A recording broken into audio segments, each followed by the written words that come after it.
Bon, me voilà préparé dans ma tente, dans mon lit. En fait, j'ai réussi à tout installer. J'ai même réussi à mettre mon vélo. Je sais pas si vous allez voir. Ça, c'est la sacoche. Poum, poum, poum. Donc là, il y a la roue. Je sais pas si ça se voit. La caméra. La roue. Là, il y a la roue, le cadenas. Donc j'ai toutes mes sacoches, mon vélo. Pour ça de couchage, dehors, petit coussin, KLM, posé, chichi. Il y a le cadenas qui est juste là au cas où on me fera accrocher quelqu'un qui viendrait m'embêter. Mais donc, donc voilà, je fais 55 km aujourd'hui. Je pensais pas aller aussi loin, je pensais m'arrêter à Wavre. J'ai quand même fait, je pense, une dizaine de kilomètres en plus. C'est très dur avec les sacoches du fait du poids. Il faut tout le temps sans cesse penser qu'on a ses sacoches. Enfin, on les sent aussi quand on pédale, hein. Il faut se le dire aussi, hein. Tous les novices, entre guillemets, ne peuvent pas se le permettre. Mais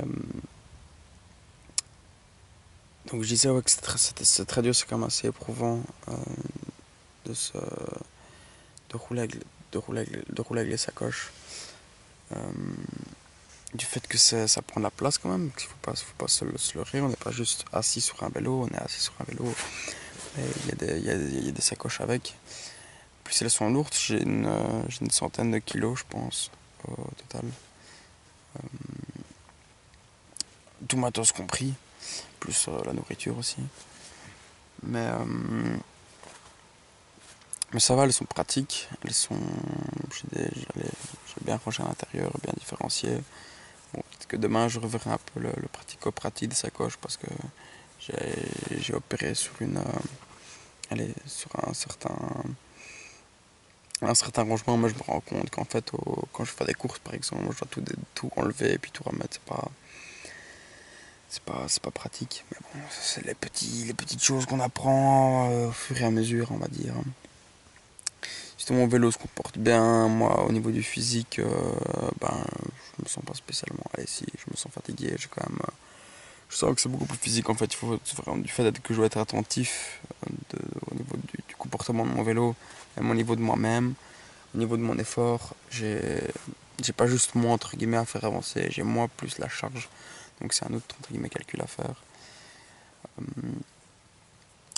C'est pas un problème. Hein. Il est quelle heure?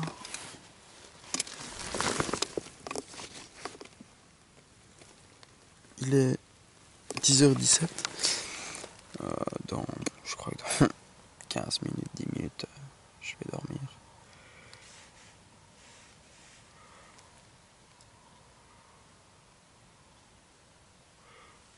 C'est le corps qui parle. Hein.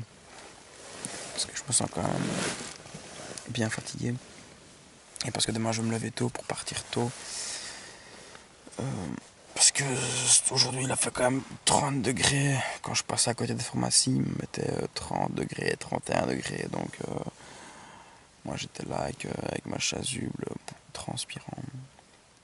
Mais bon, faut pas se plaindre, hein. C'est mieux que H24 avec de la pluie. Donc voilà. Mais, euh, mais voilà. Je sais pas ce que je devrais vous communiquer, si ce n'est que je mange quand même assez régulièrement. Généralement après un gros effort ou une grosse montée, généralement je m'arrête et j'achète des fruits, soit je mange un fruit, une petite collation, histoire de toujours entre guillemets avoir un apport d'énergie et pas que je puise dans mes réserves, qui puise toujours dans un peu de mon surplus. Donc, je suis pas très épais, mais donc toujours entre guillemets un peu manger parce que je me sens quand même, je sens que ça fatigue beaucoup plus quoi, comme je vous ai expliqué juste avant. Sinon, voilà, je ne peux que vous dire bonne nuit et à demain. Peace.